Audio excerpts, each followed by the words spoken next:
Dr. Venkatesh, thank you so much for taking our time to speak with us. A pleasure for us to have the lead man of India talking to us. Uh, Dr. Venkatesh, we are at Cahocon and we've been talking about patient safety. There have been a lot of conversations around turning patient safety and quality into a culture in the mindset of everyone working in the healthcare ecosystem. But healthcare, as you always say, is care for sick people, Healthcare right? is a care for sick But people. so it's sickness care. But today, when we talk about preventive healthcare, we're talking of predictability. That is when we are talking of healthcare. Right. This culture of safety and quality has to go beyond the people who are responsible to make you feel well when you have symptoms. How can we percolate it beyond that to people who will talk about you not getting sick at all, so you don't land in a hospital? How can we create that culture, sir? It's $1 million question. I tell you, all over the world, we always say, think globally, act locally. Yes. I differ from that. I tell you, when you look at a huge country like India, why should I think globally and act locally? Why not I perform locally, successfully, advocate it globally? Absolutely. It is what we are looking at in the healthcare sector. Let us perform here successfully. Be satisfied. We can do that. We have capability, we have intelligence, we have people, we have patients, which no other country has. Correct. Then advocate it globally. They should follow us. This is the need of the day, where our organization Caho, it is not a society, it is not an organization, it is not a group of experts. Caho, in my view, I tell you, is a multidisciplinary center. Correct. You have engineering, you have technology, you have AI, you have clinicians, psychologists, everybody, dentists, nurses, everybody comes together. The only platform I have seen where people from different walks of life in society have come here, including patients. Yes. This is the beauty of Kaho, thanks to our Vijay and Lallu and others. They have brought a different shape to this. It's visible. It is beautifully costumed. It is visible to the whole world. Today, international bodies like ISHQA and others, why they are coming here? They want to learn from us. Absolutely. But we are performing locally, advocating globally. So this is a fantastic point because we've always seen, I mean, it is a pity that in our country we see ourselves from a position of weakness. That our population is too much, we have less number of doctors, but this is exactly what has allowed us to do things out of the box. The way we manage our patients, the way we have responded to pandemic, the way we manage our healthcare in the rural areas despite all challenges.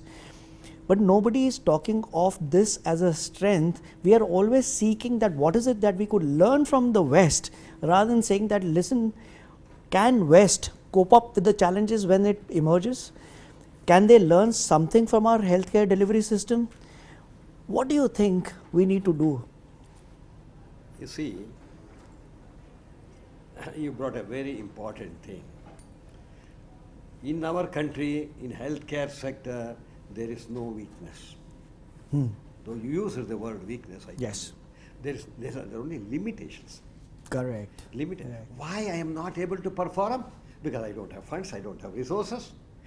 That should not be treated like a weakness. It should be limitation. Yes. Any weakness, taking rest, we will go on. But here we have to work, not rest. We have to work. A limitation, we should find resources. Where can I get? Where can I get technology? From Germany, from US?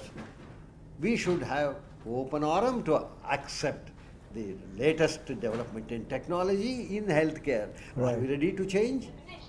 People have resistance to change. They have resistance to change.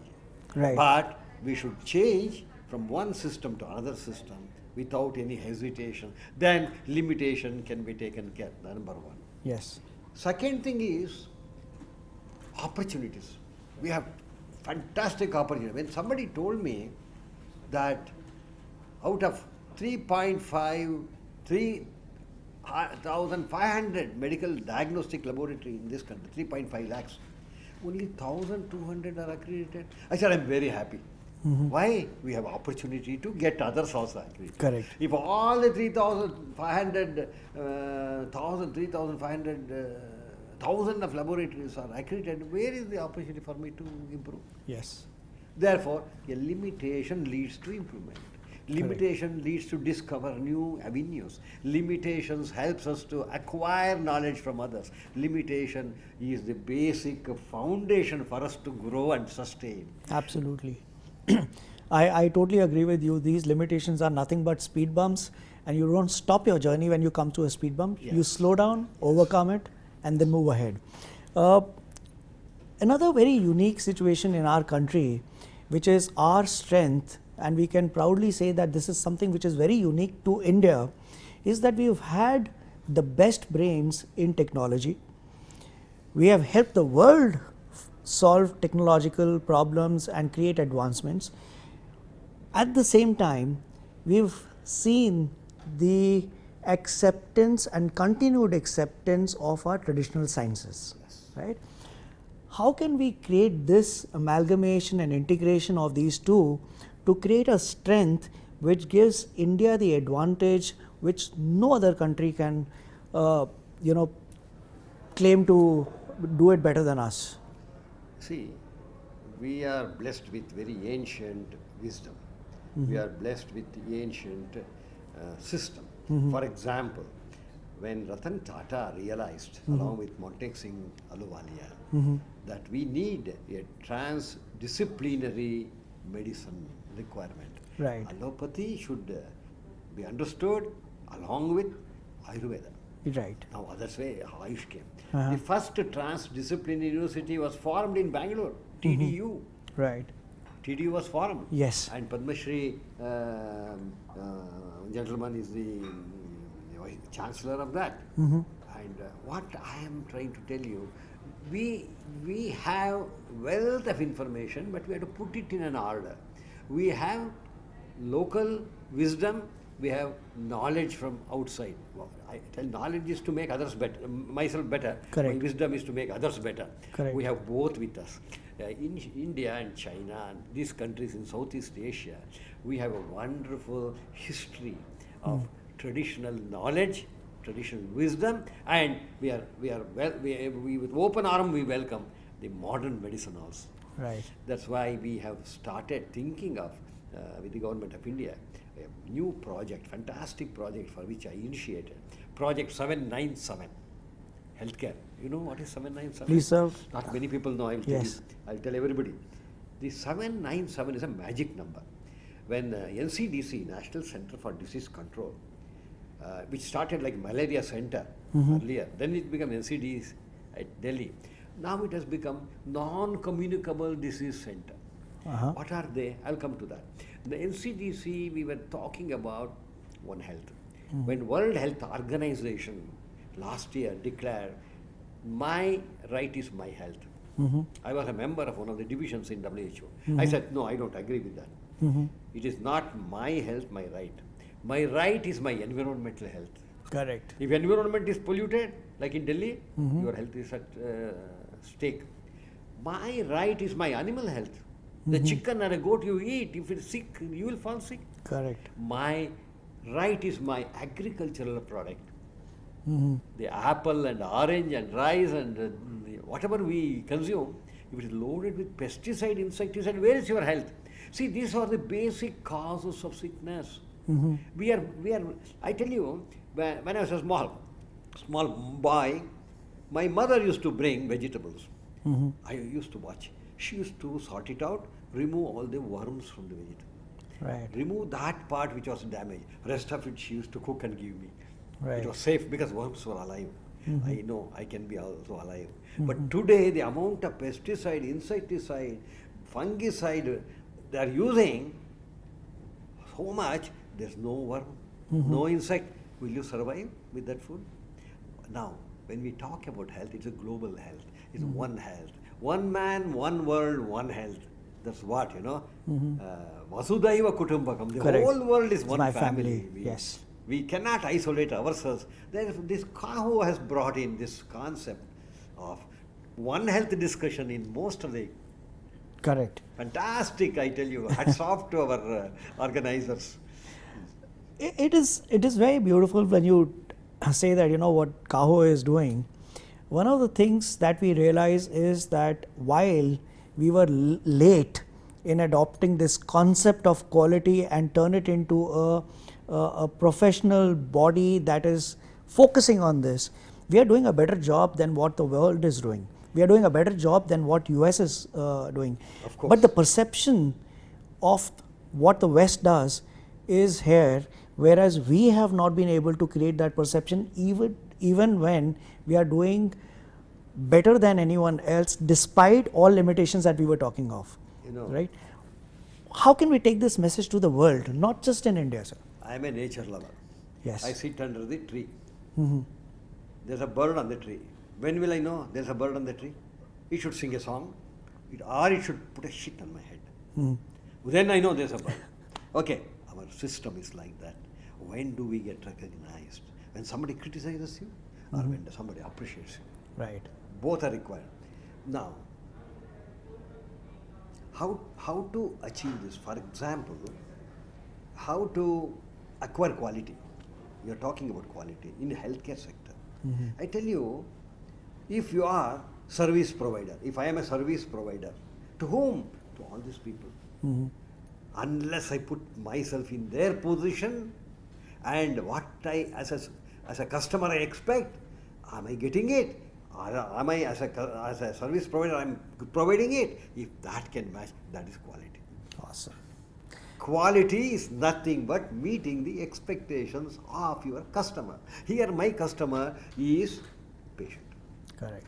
And that patient comes to me not with money, not with just sickness. More than these two, that patient comes to me with faith and trust, full faith and trust. Oh, doctors ka haath, Bhagavan ka haath hai. You touch me, I'll get cured. That is the kind of faith and trust our patients have. Why it has changed? Today, what has? Commercialization in healthcare sector, I'm sorry to say, to some extent, which is unaffordable to most of the patients, has resulted in loss of trust and faith. Even if they pay 1 rupee, they value that 1 rupee. And they attack. That's what is happening every day. I tell you, we should regain that faith and trust. I was just coming to that, sir. How do we do that?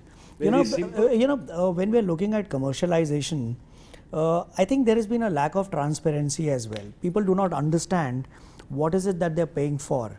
I mean, just before we were having a conversation that when somebody goes to AIIMS and pays 5,000 rupees for a treatment, it doesn't mean that the treatment costs 5,000 rupees. The treatment could be costing 50,000 rupees, but you are paying, somebody's paying. But when you go to a private institution, they will charge you the full price because nobody else is subsidizing that cost. But this transparency on the cost of healthcare delivery is not being made transparent to the population.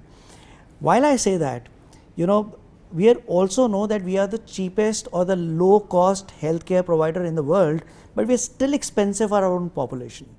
So there's a dichotomy. How do we, private sector is very, very happy to serve overseas patients because they are the ones who are willing to pay the price because it's cheaper for them. But we are not being able to serve our own population. I will tell you why.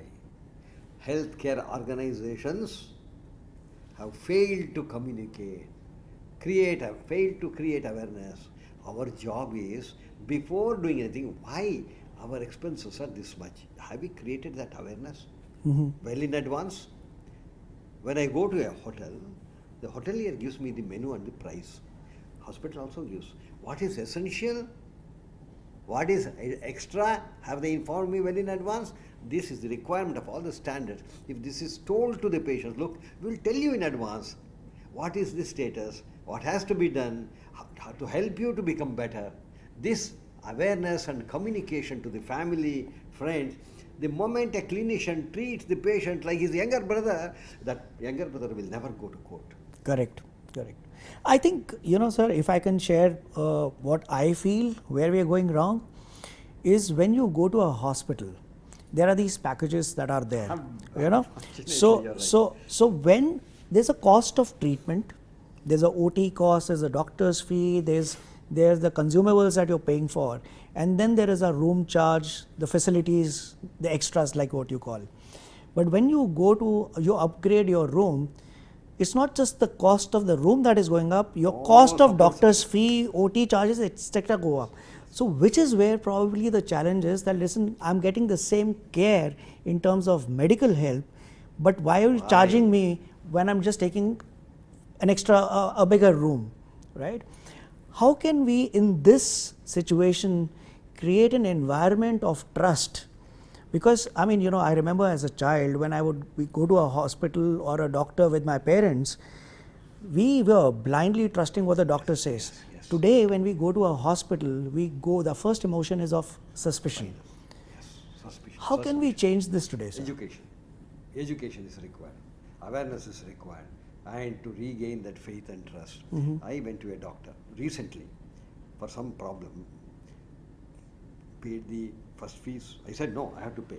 Because second time when I went, how much I should pay? He said, you have not recovered. How can I take money? Of course, he took later. But the way he communicated, have you come here to pay money or to get treated? Money, of course, I have paid. The way they talk, the way they approach, the way they gain the confidence of their customer is what is lacking. Absolutely. That is required. Absolutely. I think this has been a brilliant conversation, and one big takeaway that I have from this conversation is that communication is the key.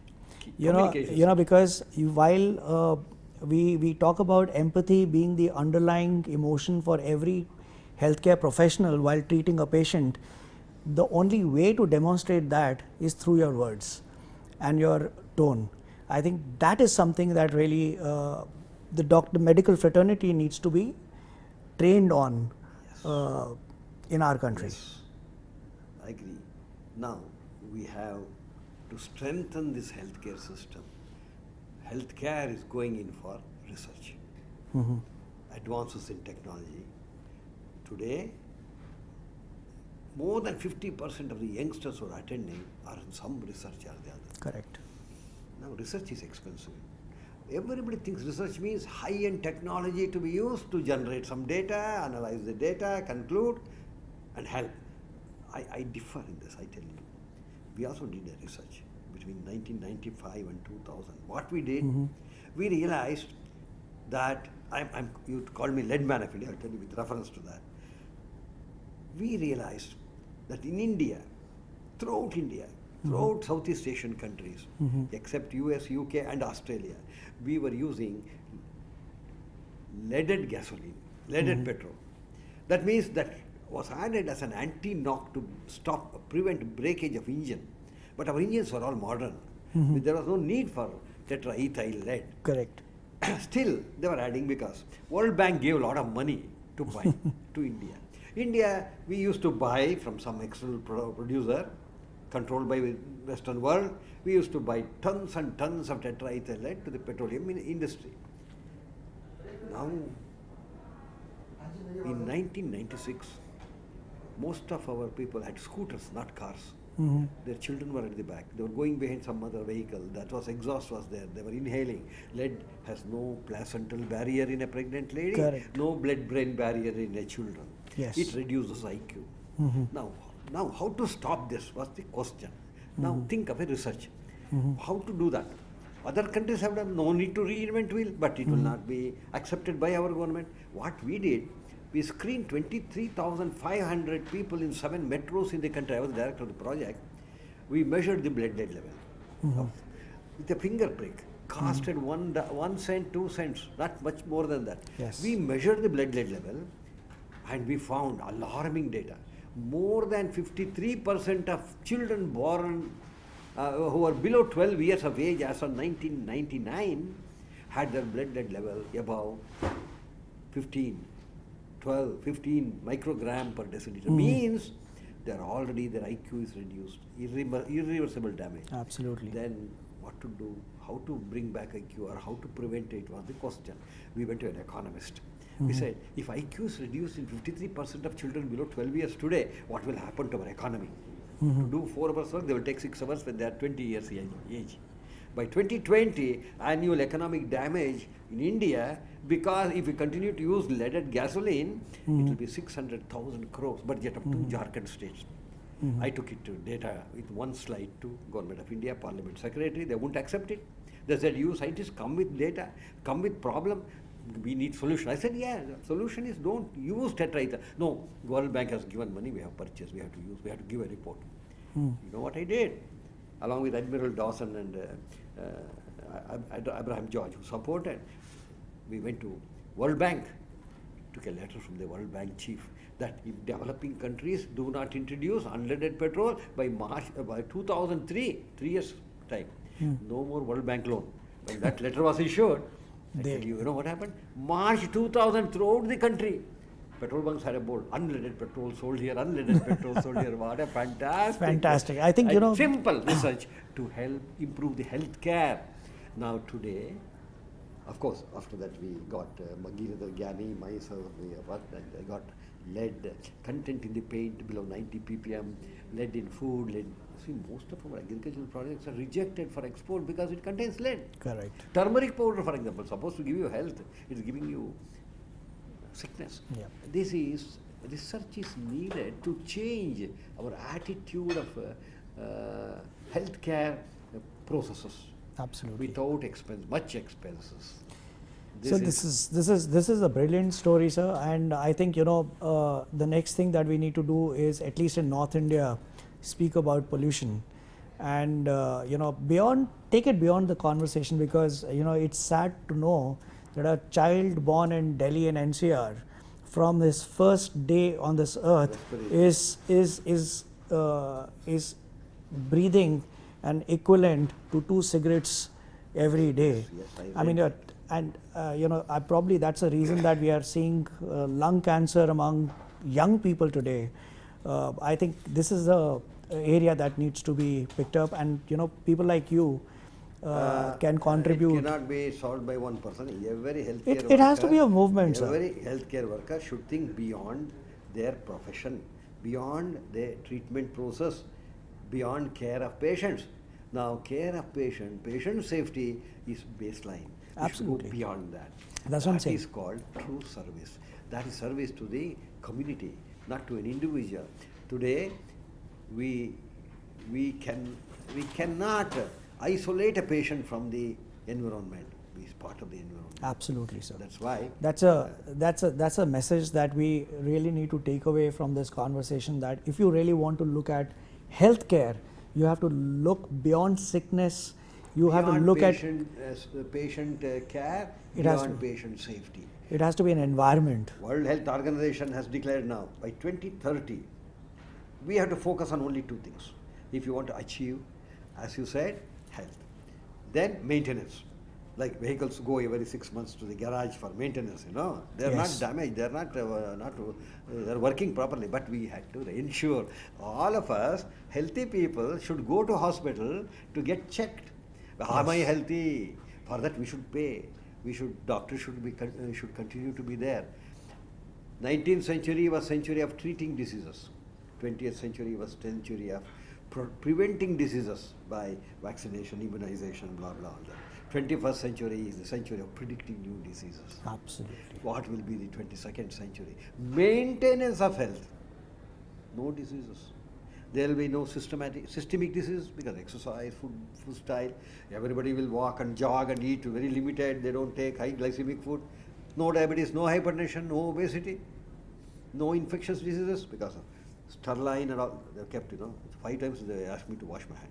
When we start killing bacteria around, whether good or bad, then we are protected, we believe. Absolutely. And anyway, we need to plan for maintenance of health. future is the health maintenance program, not sickness treating program.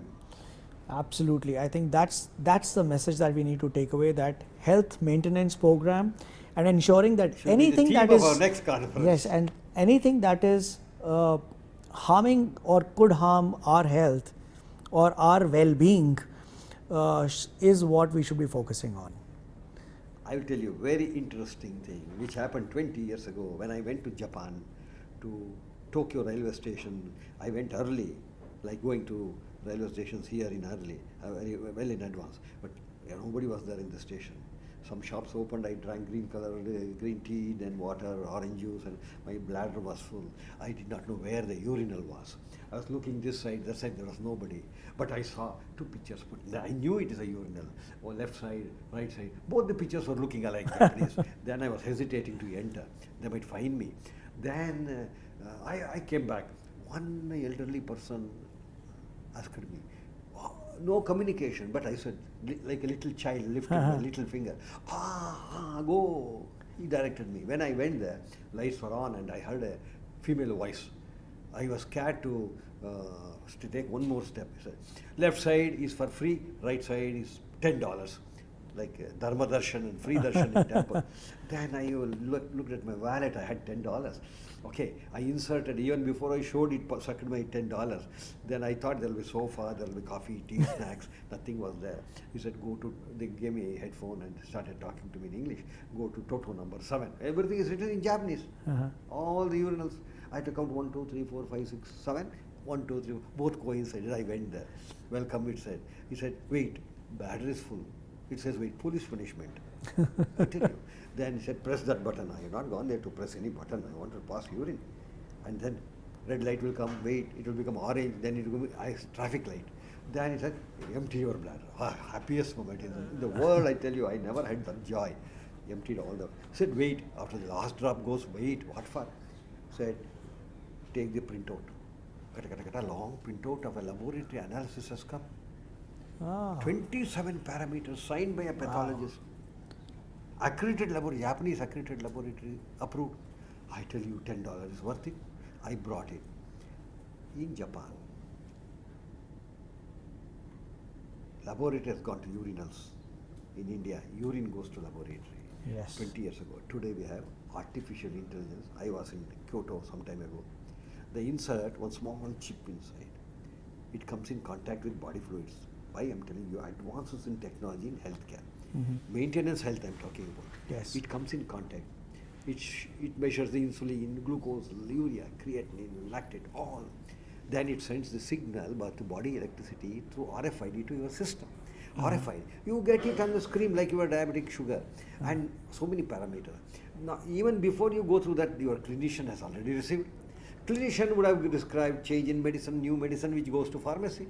The pharmacy has not seen you, not seen the clinician. Pharmacy will pack all this through a drone, sends it to your house. What a fantastic. You are not driving and going to a laboratory. Everything is done. This is the future of healthcare technology. Absolutely. Brilliant. This is not a dream, reality. Because not only that, a day will come, they will not draw blood from you, they will predict you. Predictive laboratory means Correct. they would have collected previous 6 months, 1 year data, and they look at your lifestyle, your food, then it says, this is your sugar, this is your this is your... So you're not waiting for the symptoms. Even You're before, not. that's a predictive, even before, that's called maintenance Correct. healthcare. This is what we need to now look at, maintenance healthcare. Drone may not be there in every city, at least some Right. cities are there, isn't it? Yes. This is what is future of our healthcare, towards which Caho is moving. I am so happy. We Absolutely. have Caho Tech, we have technologists, engineers, innovators, incubators are there, innovators are there. We don't have to discover. It's already discovered. We don't have to invent one from what we discover. Invention is already there. We need to innovate. Correct. Innovation is the future of healthcare. Awesome. Absolutely. Thank you so much, Dr. Venkatesh. It is such a pleasure to speak to you always. And it is enlightening I'm to have honored. this conversation, I'm sir. honored.